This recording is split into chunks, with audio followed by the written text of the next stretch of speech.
Good morning, and happy Passover, Zis and Pesach, and all of those good greetings to those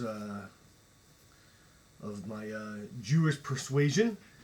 It is Wednesday, April 8th, and if you were the firstborn, you were at services this morning, and if you weren't at services this morning, you're supposed to be fasting all day. God, every time I look into this camera, I can see how long my hair is getting, and I got to figure out.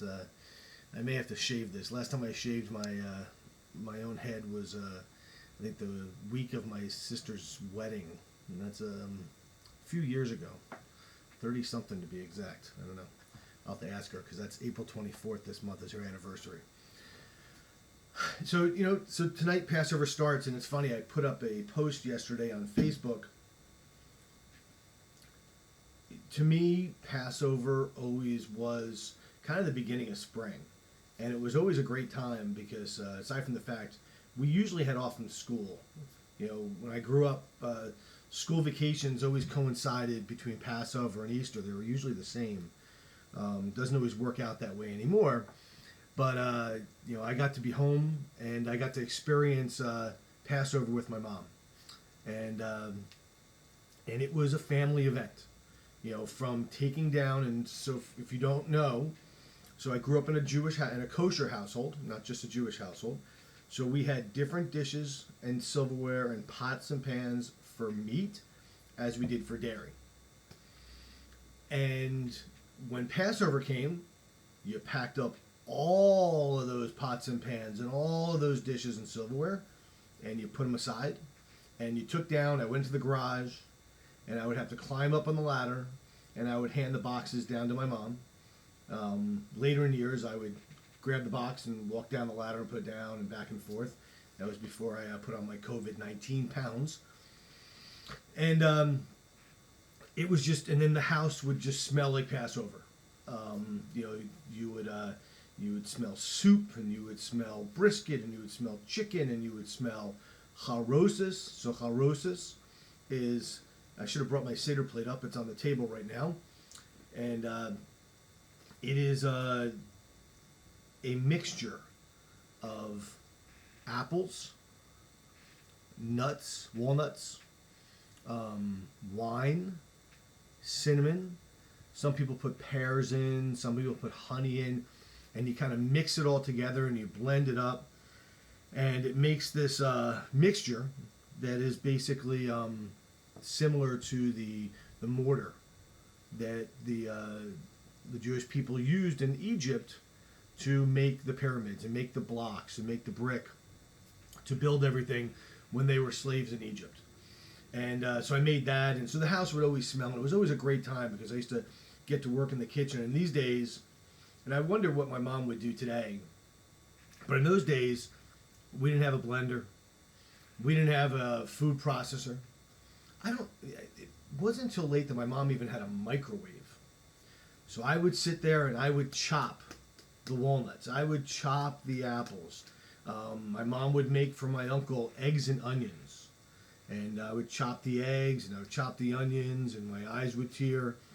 And but that was just, really, it was a family time. And I think, unfortunately, I'm in my house by myself and I haven't quite figured out yet how to get Leonard to start chopping apples and things.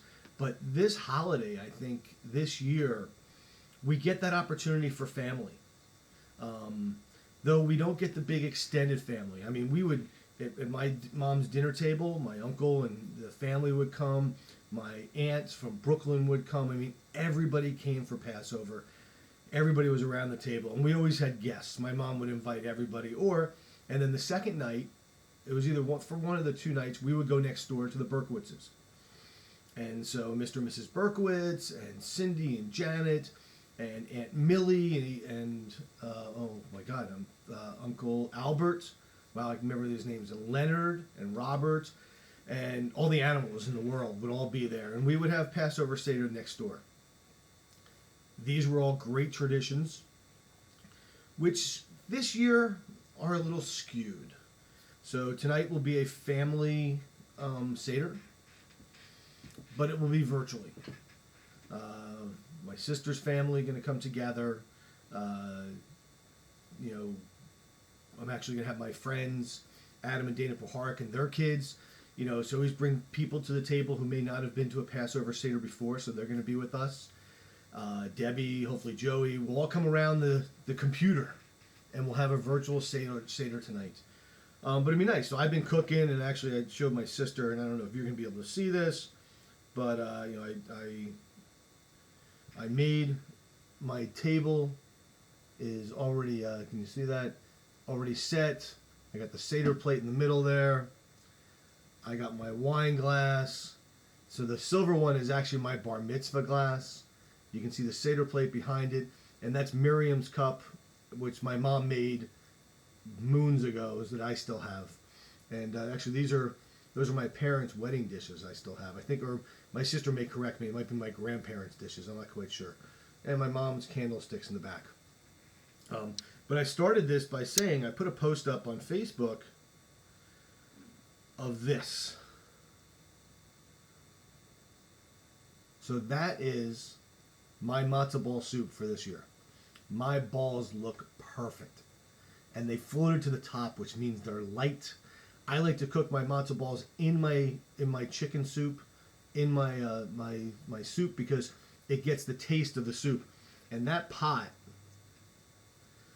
I don't know. I'd have to ask my uncle. He might remember. That pot is my mom's pot. I think it was my grandmother's pot. May have been her mother's pot. Who knows how old that pot is? But it's made many soups over the years, and so I'm glad to continue the tradition. And I thought about it this morning. So Passover, you know, you Passover Seder, and you have a Haggadah, which is the book, and you tell a story, and we tell the Passover story. And last Sunday night, if you're anything like me, you sat down for 5 hours of your time, which we have now, and watched the Ten Commandments with Charlton Heston and Yul Brynner. It's a classic. If you've never seen it, you got the time now. I would watch the Ten Commandments. It's a good time of year to watch it. A couple of great lines have come out of there, like, so let it be written, so let it be done. I've always used that line. But there's a part where the 10th plague has been put on the people of Egypt, and it's slaying of the firstborn. And so if you're Jewish at that time, or you know, you were firstborn, in your house you painted with lamb's blood, I think it was lamb's blood, over your doorway. And that was so the angel of death would pass over your house. So I tell this story because in the movie, there's a scene where, you know, Joshua, who is John Derrick, by the way, comes into the house, and it's, you know, Moses' family, and they're having Passover Seder, and the little kid is asking all these questions, which, by the way, are the 4 questions that the youngest at the table are supposed to ask. This night, the youngest at our table will be, I don't know, it's going to be a Puhark, not Grace, not Grant, but Tori. I guess Tori is going to have to say the 4 questions tonight. We'll teach her. And so anyway, and the Miriam, Moses' sister, is like, oh my God, no, death is all around us. Death is all around us. And Moses is like, you know, you shall remember this night as the night that, you know, God saved you and led you out of the land of Egypt. And watching that on Sunday night, and this is going to be the worst analogy of the world, so I apologize in advance. Thinking about where we are today. We are locked in our homes. There is no blood over our doorway to have this angel of death pass over us. But there is death all around us.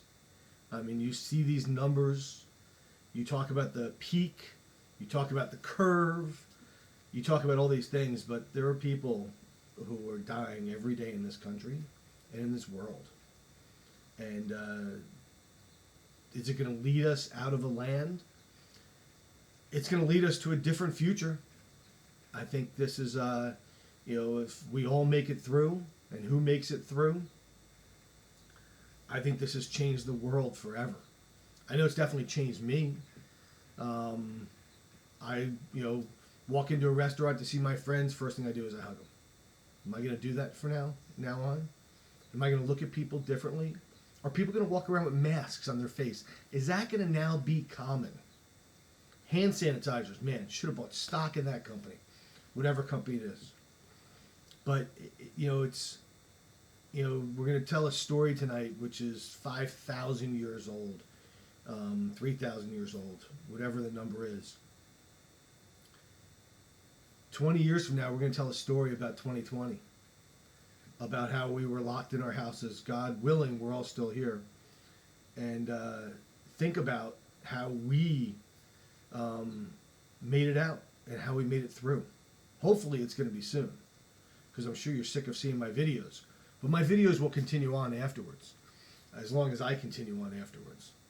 But I thought this was a good opportunity and a good time, to reflect. To me, Passover is not the same without my mom. This will be the first Passover, since my uncle will not be joining us remotely, that really, the old guard, he would kill me if you heard me say that, is not around. The generation is my sister and I and Bill, and we're the oldest generation that'll be at the table tonight, which is kind of strange, because I still see myself as that college kid and that young guy, but I'm definitely not. Not in stature, because I was thin then. Not in hair, because it's grown a little bit out of control right now. But I think that the world has changed. We all have changed. And hopefully this holiday, when we have the opportunity to come together as a family, maybe not necessarily touchy-feely around the same table, but we should make sure that nobody is alone. And we should make sure that we're not alone, virtually or together. But we must maintain our social distancing, because it is working.